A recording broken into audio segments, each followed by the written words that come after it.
Hello and welcome to my channel English Buzz. In today's video, I shall explain the poem The Scarecrow by Walter Delamere. Walter Delamere was an eminent English poet, author and short story writer. He is best remembered for his poem The Listeners and psychological horror stories like Satan's Aunt and All Hallows.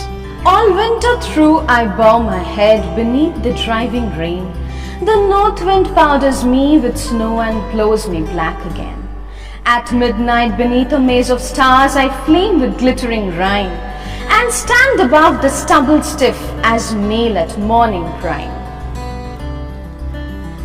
But when the child called spring and all his host of children come, scattering their buds and dew upon these acres of my home, some rapture in my rags awakes. I lift void eyes and scan the sky for crows, those ravening foes of my strange master man. I watch him striding lank behind his clashing team and know soon will the wheat swish body high where once lay a sterile snow.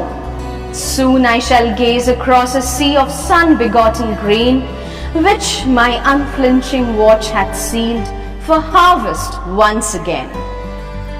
The Scarecrow is a unique poem narrated based on the perspective of a scarecrow. A scarecrow is a mannequin made up of straw and wood and in the shape of a human being, often dressed like a human being, and is kept in the open crop fields. The scarecrows are kept in the crop fields to discourage the birds from destroying the recently cast seeds or the ripened grains. The scarecrows are extremely important for the farmers. In Kojiki, the surviving oldest text in Japan, there is a reference to a scarecrow, which is very old, cannot walk, but still has the knowledge of the world. It is worshipped as a deity and is named as Kubiko. In UK, altogether an entire festival is dedicated to the scarecrows, named the Archford Scarecrow Festival. In these lines, the scarecrow takes us through the different seasons. First, he talks about the driving rain, under which he stands by bowing down his head. Then he talks about the winter season. He has nothing to do during the winter because everything is covered with snow. He stands idle. The north wind blows and powders or covers him with dust of snow. At night, the scarecrow stands shelterless under the sky and the frost covers it up. In the morning, however, it stands stiff in the suit of armor. At night, it also glitters and shines under the light of the stars. The scarecrow then takes us through the spring season.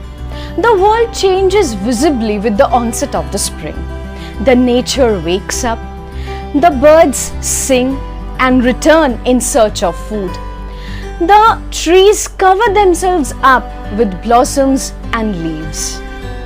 Spring has been referred to here as a child because with the onset of the spring, the cycle of the seasons begin.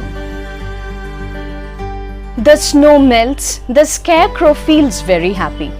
He lifts up his empty eyes to scan the sky to see if there is any crow, which is the perpetual enemy of his master, the man.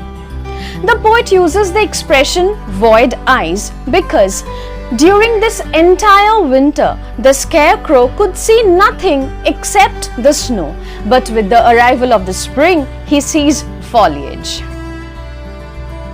The scarecrow now sees the human beings or the farmers taking long steps and walking towards the crop field because it's spring and it is time for them to sow seeds. The scarecrow feels very happy. In no time, the entire crop field will be filled with wheat which will grow body high very soon. Golden wheat crop will cover the entire field that lay barren or sterile all these days due to the snow. Sun is the source of life on earth, and that is why the poet calls these grains sun-begotten. The scarecrow now knows that it is time for him to remain very vigilant so that no birds or animals can harm the crops until they are harvested. Now here are some poetic devices that are used in the poem. They are alliteration. Examples: my strange master man, then stand above the stubble stiff. Next is imagery. Example: sun begotten green. I flame with glittering rhyme, wheat swish body high, midnight beneath a maze of stars. Sun begotten grain is also an example of metaphor, which is also a literary device.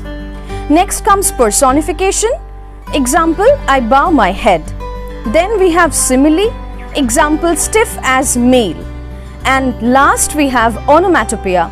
Example: clashing, striding and swish. So that's all for now. How was the poem? Are you afraid of the scarecrows? Do let me know about it in the comment section. Do give the video a like, share the video with your friends and subscribe to my channel English Buzz. Bye for now.